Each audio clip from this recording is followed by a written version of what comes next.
এই সমস্যাগুলো যদি তোমাদের সাথে হয় তবে কিন্তু তোমরাও এই জিনিসটা ব্যবহার করতেই পারো।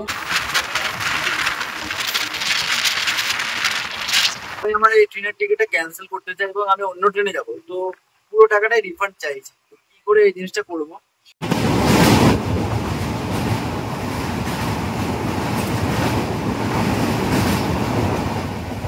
এই যে আইআরসিটিসি ওপেন করলাম, এরপর এই ট্রেনে ক্লিক করব, আর এখানে কিন্তু লেখা রয়েছে দেখো ফাইল টিডিআর। এখানে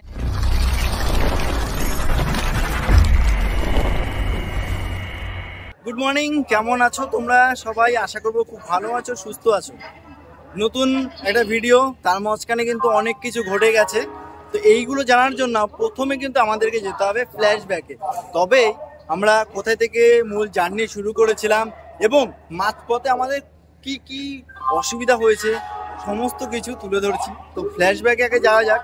আর ট্রেনই বা কেন পরিবর্তন হলো আমাদের, এগুলো সমস্ত ঘটনাগুলো আমাদের ফ্ল্যাশব্যাকেই রয়েছে। চলো আগে ফ্ল্যাশব্যাক থেকে আমরা একটু ঘুরে আসি। হ্যাঁ, গল্পের শুরুটা হচ্ছে এই নবরায়নগর স্টেশন থেকে। সময় হচ্ছে এখন 10:30। ট্রেন আসবে, ট্রেনে করে আমার প্রথম গন্তব্য রানাঘাট, রানাঘাট থেকে নৈহাটি, নৈহাটি হয়ে ব্যান্ডেল, ব্যান্ডেল থেকে তবেই কিন্তু আমি পৌঁছাবো হাওড়া রেলওয়ে জংশন। এখন ট্রেন আসবে, ট্রেনে করে রানাঘাট যাব। বেশ অনেকটাই দেরি করে আমাদের ট্রেন এসে পৌঁছালো নবরায়নগর রেল স্টেশনে। এই হচ্ছে ট্রেন, পুরোটাই খালি যেহেতু রাতের ট্রেন। বেশ অনেকটাই দেরিতে চলছে। এখন এটাই দেখার যে কৃষ্ণনগর লোকালটা আমি পাবো কিনা। কৃষ্ণনগর লোকাল রানাঘাট ছেড়ে যাওয়ার সময় হচ্ছে 10:53। আর এখন সময় হচ্ছে 10:46। সময় হচ্ছে 10:55। কৃষ্ণনগর শিয়ালদা লোকাল একটু দেরিতে চলছে। রেল প্রেমীদেরকে না রেল কখনো হতাশ করে না, এটা হয়তো। ট্রেন লেট করতে করতে এত লেট করে ফেললো। এখন দেখা যাক নৈহাটি থেকে ব্যান্ডেল লোকালটা পাই কিনা, না হলে ভীষণ চাপের হয়ে যাবে। সবসময় না যে কোনো ভ্রমণই করো না কেন, মানে প্ল্যান এ এবং প্ল্যান বি এই দুটো জিনিস মাথায় রাখবে, ঠিক আছে? তাহলে বেশ ভালোই হবে। কারণ প্ল্যান এ যদি কোনো মতে মিস হয়ে যায় তবে প্ল্যান বিটা কিন্তু কাজে লাগাতে পারবে তোমরা।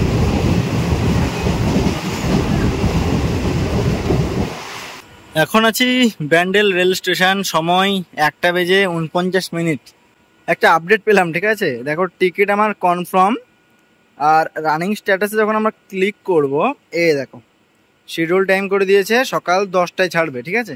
কিন্তু আমাদের গাড়ি এসে পৌঁছাবে এই ঘাটশিলাতে সকাল 9টার সময়। মানে এখান থেকে ছাড়বে 10টার সময়, যেটা ছাড়ার কথা ছিল সকাল 6:20। যাই হোক, এই ট্রেন টিকিট ক্যান্সেল করতে হবে, এই ট্রেন ধরবো না। এখন মনে পড়ছে আমার রানাঘাট স্টেশনের কথা। সেই রানাঘাট স্টেশনে বলেছিলাম না train is good but train late. এদিকে আবার বৃষ্টিও পড়ছে, আর আজিমগঞ্জ থেকে হাওড়া যাওয়ার ট্রেন আসছে, ঠিক আছে? একটা কফি, আর তোমরা ভালোভাবেই জানো ট্রেন জার্নি, তাও আবার আমার একটা কফি বা চা তো থাকবেই। সময় 2:37। তোমাদেরকে তো দেখিয়েছি আমাদের ট্রেন প্রায় 3.5 ঘন্টা মতো দেরিতে ডিপার্চার করবে হাওড়া থেকে। তাই আমি আমার এই ট্রেনের টিকিটটা ক্যান্সেল করতে চাই এবং আমি অন্য ট্রেনে যাবো। তো পুরো টাকাটাই রিফান্ড চাইছি। তো কি করে এই জিনিসটা করবো? আর চার্জ যেহেতু প্রিপেয়ার হয়ে গেছে, তাই ট্রেনের টিকিটটা আমরা ক্যান্সেল করলেও কিন্তু এভাবে রিফান্ড পাবো না। তার জন্য কিন্তু আমাদেরকে টিডিআর ফাইল করতে হবে। তো টিডিআর ফাইলটা কিভাবে করতে হয় সেই জিনিসটাই দেখিয়ে দিচ্ছি। এই যে আইআরসিটিসি ওপেন করলাম, এরপর এই ট্রেনে ক্লিক করব, আর এখানে কিন্তু লেখা রয়েছে দেখো ফাইল টিডিআর। এখানে ক্লিক করব, এবং যেহেতু আমাদের এই ট্রেনটি ডিলে চলছে তাই হাওড়া ঘাটশিলা এখানে ক্লিক করব। এরপর আমরা ট্রেনের টিকিটটাকে অল ক্যান্সেল করতে চাইছি, আর এখানে টিডিআর ফাইল করব। এবার আমাদের রিজনটা কি দেবো, এখানে অনেকগুলি রয়েছে, ঠিক আছে? অপশন কিন্তু এখানে অনেক রয়েছে। তো আমাদের একদম প্রথমটাই দেখবো, দেখো ট্রেন লেট, আর মোটামুটি ওই 3.5 ঘন্টার মতো লেট। তাই এখানে কি লেখা রয়েছে, প্যাসেঞ্জার নোট ট্রাভেল। হ্যাঁ, একদমই ঠিক, তাই আমরা কিন্তু ট্রাভেল করতে চাইছি না। এছাড়াও কিন্তু তোমরা যদি ট্রেনের টিকিটটা ক্যান্সেল করো, তোমাদের যেই সমস্ত সমস্যাগুলো রয়েছে সেগুলো কিন্তু তোমরা এখানে চাইলে অ্যাপ্লাই করতে পারো। যাই হোক, আমাদের এই প্রথম অপশনটাই ক্লিক করবো এবং টিডিআর ফাইল করব। ইয়েস, হয়ে গেছে, ফিনিশ করব, বাস কমপ্লিট। দেখো এটাও চলে গেছে। তো আমাদের টিডিআর ফাইল কমপ্লিট। এখন এটাই দেখার যে টাকাটা আমরা কখন রিফান্ড পাবো। দেখো টিডিআর ফাইল করলাম, এখানে লেখাই রয়েছে টিডিআর রিকোয়েস্ট 7 days, মানে 7 দিন ওনারা সময় নিচ্ছে। তো আইআরসিটিসি 7 দিন সময় নেবে, 7 দিনের মধ্যে আমাদের টাকাটা পুরোপুরি রিফান্ড করবে। সময় হচ্ছে এখন 3:52। ট্রেন কিছুটা দেরি করে এসে পৌঁছালো হাওড়া রেল স্টেশন। আর আমাদের এই যে গল্পটা ঠিক এইভাবেই শুরু করেছি। যাই হোক, এবার আমরা ফিরে যাব আমাদের মূল গন্তব্যে। হ্যাঁ, একদমই ঠিক। এত কিছু ঘটে গিয়েছে একটা রাতে।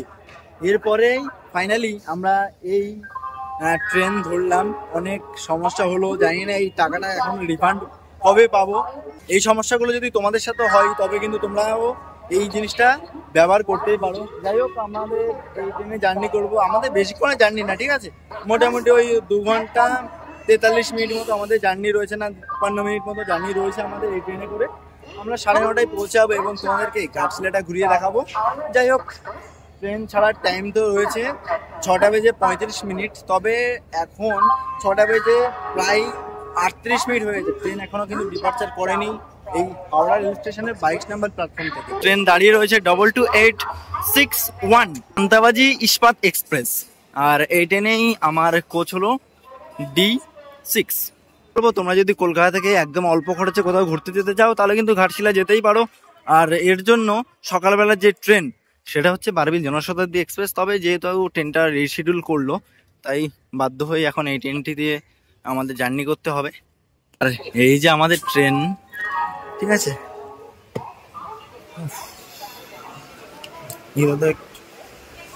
আমার হচ্ছে 35।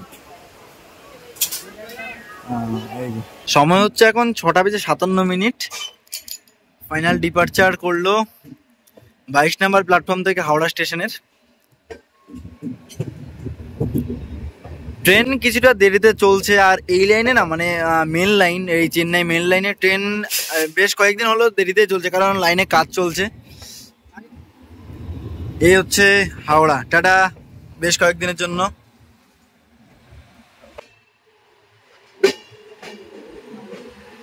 টাটানগর।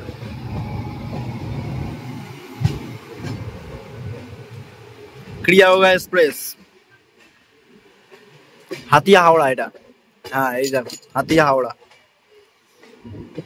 একটা জিনিস তোমাদেরকে দেখিয়ে দিই, ঠিক আছে, ছোট ছোট ইনফরমেশন গুলো তোমাকে তুলে ধরি।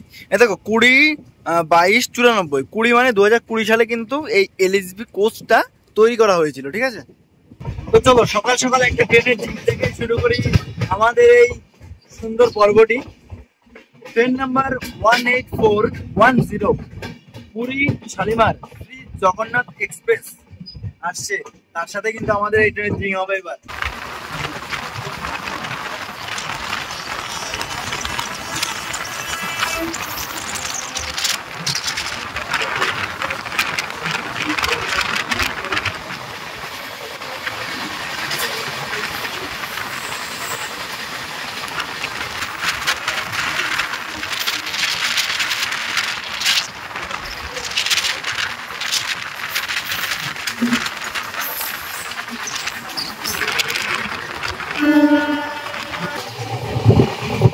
এই যে দেখো রেল লাইনে কাজ চলছে, যার কারণে কিন্তু ট্রেনগুলো দেরিতে চলছে, ঠিক আছে।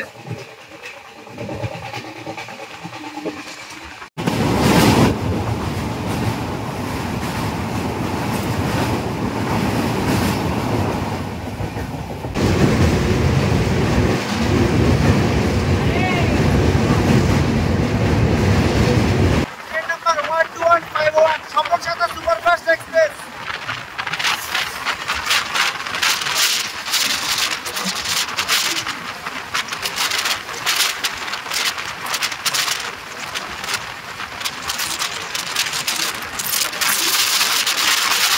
Train number 18209 Mumbai Mail।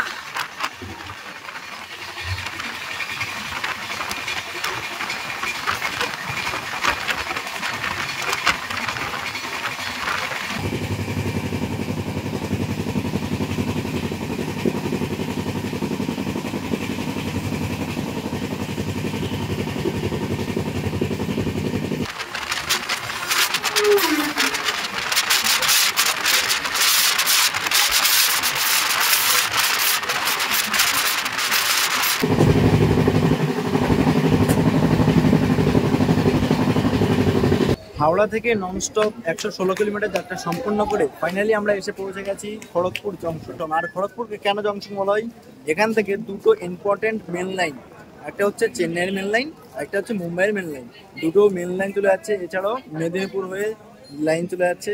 তো টোটাল এই সমস্ত কারণে কিন্তু আমাদের এই খড়গপুরকে জংশন বলা হয়। খড়গপুর হলো আমাদের পশ্চিমবঙ্গের সব থেকে দীর্ঘতম রেল স্টেশন। প্লাস অনেক ইনফরমেশন সবসময় দিয়ে থাকি। আর খড়গপুরে আমাদের এখানে 2 মিনিট হল্ট রয়েছে। ট্রেন নির্ধারিত সময় থেকে 36 মিনিট দেরিতে চলছে। যাই হোক, ট্রেন যেহেতু 32 মিনিট দেরিতে ছেড়েছিল হাওড়া রেলওয়ে জংশন থেকে, তাই এখন বর্তমানে আমাদের এই ট্রেন 4 মিনিট দেরিতে চলছে।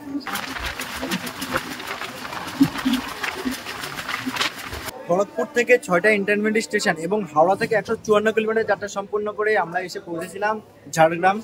আর ট্রেন 2 মিনিট হল্ট, প্রচন্ড ভিড় ছিল গেটে। ট্রেন বেরিয়ে যাচ্ছে ঝাড়গ্রাম থেকে। পরবর্তী আরো একটি স্টপেজ রয়েছে, এরপরে আমাদের আরো একটি স্টপেজ যেখানে আমরা নেমে যাব ঘাটশিলা।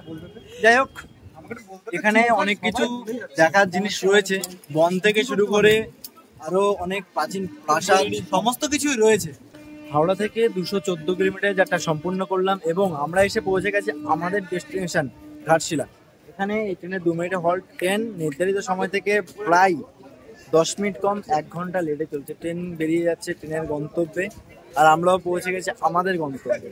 এর পরের পর্বেই তোমাদেরকে দেখিয়ে দেবো ঘাটশিলা ভ্রমণের সম্পূর্ণ ট্যুর গাইড, কি ভ্রমণ করতে চলেছি, এই ঘাটশিলাতে কি রয়েছে, সমস্ত কিছুই তুলে ধরবো পরবর্তী পর্বে। ঘাটশিলা সম্পর্কে যদি কিছু বলতে হয়, ঘাটশিলা হলো আমাদের ভারতের ঝাড়খণ্ড রাজ্যের পূর্ব সিংভূম জেলার একটি শহর। আর এই জায়গাটাই আমরা ঘুরে দেখব, দেখা যাক কি রয়েছে। সত্যি কথা বলতে মানে ঝাড়খণ্ডে অনেক জায়গা কভার করেছি, তবে এই ঘাটশিলা না প্রথমবার আসা। আর মুকুটমণিপুরটাও অনেকবার নাম শুনেছি, তবে মুকুটমণিপুরও কভার করা হয়নি।